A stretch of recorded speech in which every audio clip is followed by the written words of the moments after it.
Welcome in everybody to the third installment of my Pro Unreal Engine tutorial series. Today we get into the fun stuff. So we're going to work on getting Perforce set up and getting it ready to check in all our files. If that doesn't make any sense to you now, don't worry about it because it will eventually. And I had originally planned on putting all the Perforce stuff into one video, but I realized it would be like 3 hours long. So we're just going to put it in 3 separate videos. The first one will be this one, the second one will be checking in all the files, and the third will be fixing all the errors that will occur. Because, oh, they will occur. And as always, if you appreciate all the effort I'm putting in on these, please give the video a like, subscribe to the channel to keep up, and leave me a comment letting me know what you want me to change, what you like, etc. But with all that being said, let's get right into it. So the first thing you're going to do is go to our backlog in our Jira board and make a couple of tasks. So first you'll make prepare P4 for check-in, and then you'll make check engine into P4. And just like last time, I made these in advance, so don't worry about filling out the description, but just add them to the get started epic, and you'll be good to go. Alright, so now that that's done, we can go down here and select both of them. And you can click 2 at a time like that. And then hold left click and drag them into our active board. And then we'll click on it and pause the video for a second and write that for the description. Basically what we're going to be doing is downloading 2 programs. So one will be the Perforce server and the other one will be the visual client. And then we're going to set up some in-system variables to make sure everything's working, and some basic settings, and we'll create our workspace. And if none of that makes any sense to you right now, again, don't worry about it. I'll cover all that as we go. Okay, so now we're on the check engine into P4. And this is going to be basically the engine has a whole bunch of files that we need to check in. And we will go folder by folder and check in all the files.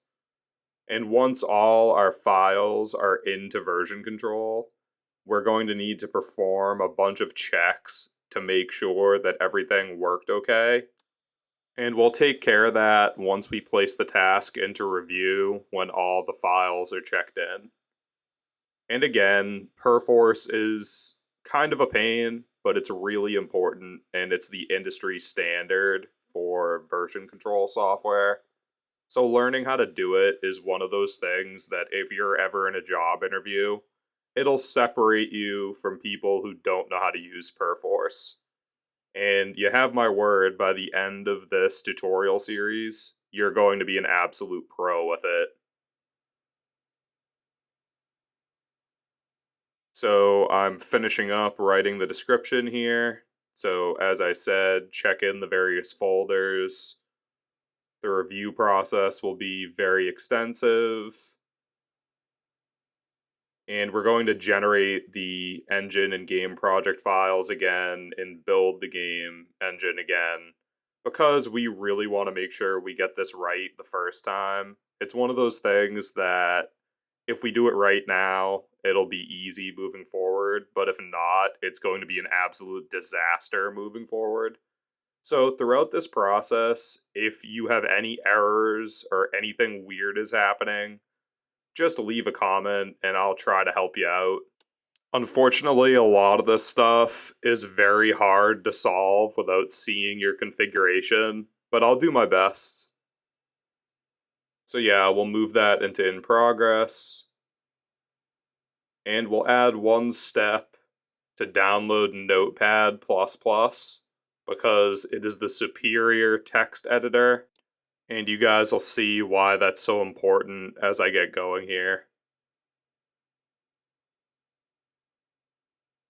Alright, so we'll open up a new tab and we'll search for download Notepad++. Just click on that first one.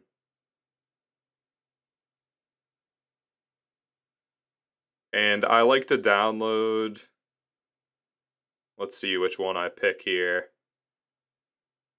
Yeah, the auto update triggered. The auto update is really fast. I know some software, it's a pain, but this I find it works well. So we'll click the little download button. And this install takes like 5 seconds.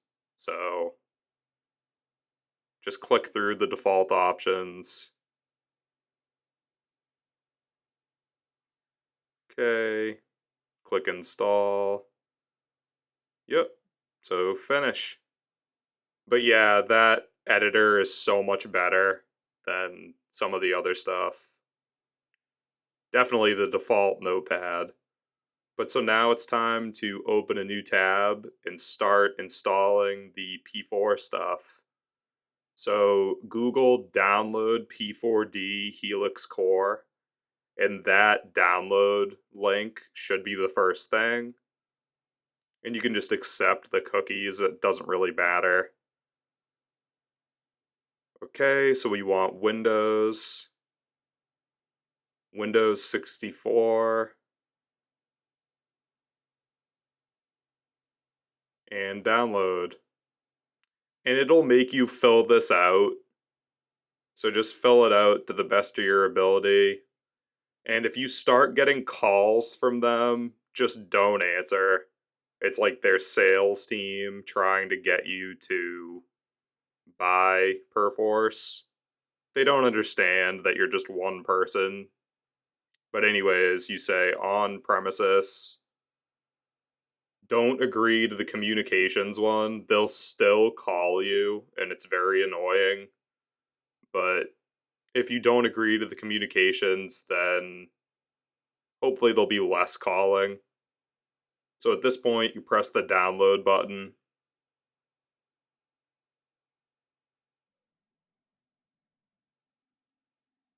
And you click that open. In this, we're just going to pretty much go default settings. Your port should be 1666. It'll be that by default, but if it's not, fill that in. And then for P4 root, we want to go to our storage drive and make a new folder. And just call it P4 root. So this way we know where that is. Like for me, my D drive is way bigger than the C drive, and this is where a lot of files are going to be stored. So it might be different for you, but I find it's better to have a dedicated folder. Alright, so then our username, and this is important to remember. So I put it as Camp and Carl, which is my username for pretty much everything. And then now we have to go find Notepad++. So it'll be in your C drive, Program Files, Notepad++, and click on that guy, the application, not the uninstall one, the one that says Notepad++. So now that'll be our text editing application, and you'll see how nice it is later when we need it. Alright, so that installed, and now the server is running. So close it out. And close, don't click exit. I don't think it matters, but figured I'd mention it. So now we'll type in download P4V Helix Core, and that first one is what we want. Okay, so again, we go to Windows and 64 and the exe and download. And it won't make you fill out all that stuff the second time. And if I scared you about them calling you, it's really not that bad. Just let it go to voicemail if you see any weird calls. Like, it'll happen maybe like twice. But okay, so next, install. And all that'll be filled out because it's interacting with the server that is now being ran on your PC, which is actually kind of cool. Alright, so again, we X out of this.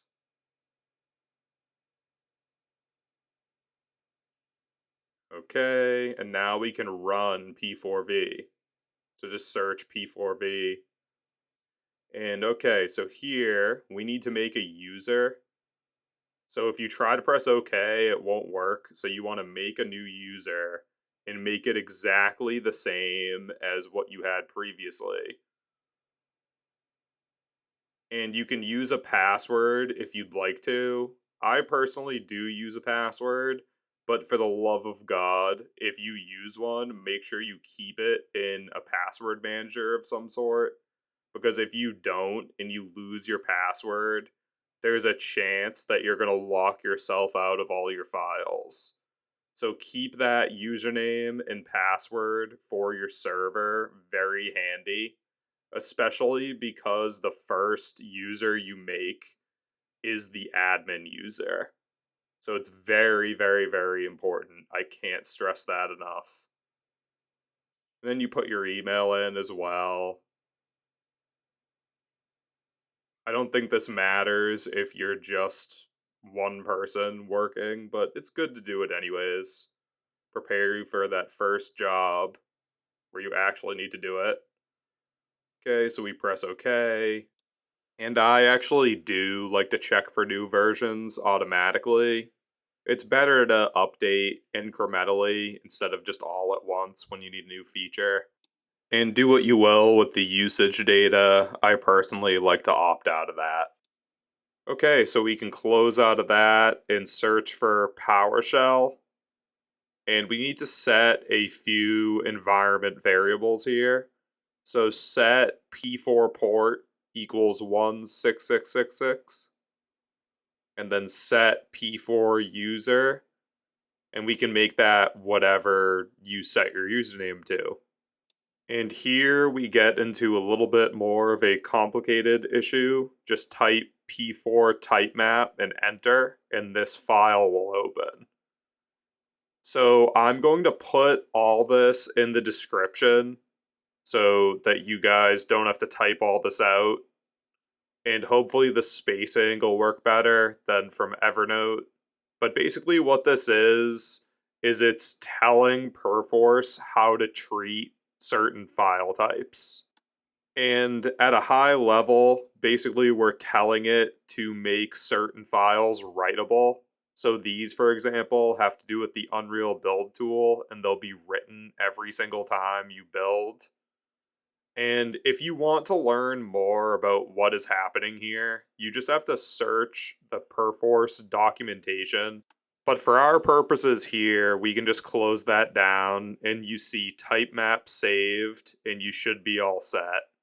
So then we can open P4V and we need to set some settings in here. So edit preferences, then server data. And we want this number, the maximum number of files displayed per change list, to be 100,000. We want this number to be 0. And we want to make sure that last number is 100,000. And then we can press apply and then OK. So next up, we need to make our workspace. So view, workspaces, right click, new workspace. Okay, so we want to call this whatever we want to call it. So I'm calling it Camp and Carl Dev 1. And we want the workspace root to be the top level of our engine. So right there, so you should see engine, feature packs, all that good stuff. And that's very important, so make sure that's right on your configuration. And so then here, unfortunately, I had an issue with setting up my workspace. So the next step, we need to type in some mappings, but I cut it off here so I don't confuse you guys because I didn't do a good job setting up my workspace and ended up getting an error. And I actually had to completely reinstall Perforce to fix it. But assuming you've been following along correctly, you should be completely fine. So you should only see that one mapping when you go to the Workspace Mapping tab. So it's just depot and then whatever you set your workspace name to, with some parentheses and dots. And again, this will be auto-generated and that'll be fine. So from here, we want to click OK. And again, I'm sorry I can't show you video of me doing that, but hopefully you'll be able to follow along. But so press OK, and then a window will pop up saying that the file folder we specified already exists, and it'll ask if you want to select a different location because it isn't empty. And to that pop-up, you say no, and then a wizard to add files will pop up, and just close out of that, with the reason being that we need to add the files manually because adding the engine files is more complicated than what that wizard can handle. Okay, so now we're going to add the rest of the mappings. To do that, we go to the Workspaces tab and right-click on our workspace and go to Edit Workspace. And you see I already have them all filled out. And all you have to do is go to the description, copy what I have in there, and paste it in. The only difference is going to be you're going to need to swap out Camp and Carl Dev 1 to whatever the name of your workspace is. As for what these mappings actually do, the main function of them is it basically protects you from adding things to the depot that you shouldn't be adding. So that first line is just mapping the depot in general. And if you see below that, there's a little dash in front of the other 4 lines. So that's telling us that we don't want to add those directories or files.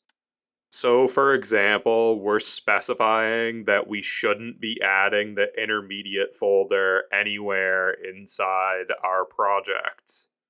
And the reason for that is the intermediate folder is basically generated when you build the project. So we don't want to add that into source control because it isn't specific to the actual build. So there's no reason to back them up because they're generated. But again, don't be nervous because I handled the hard part here, and all you have to do is paste them in and change the name of the workspace in each line.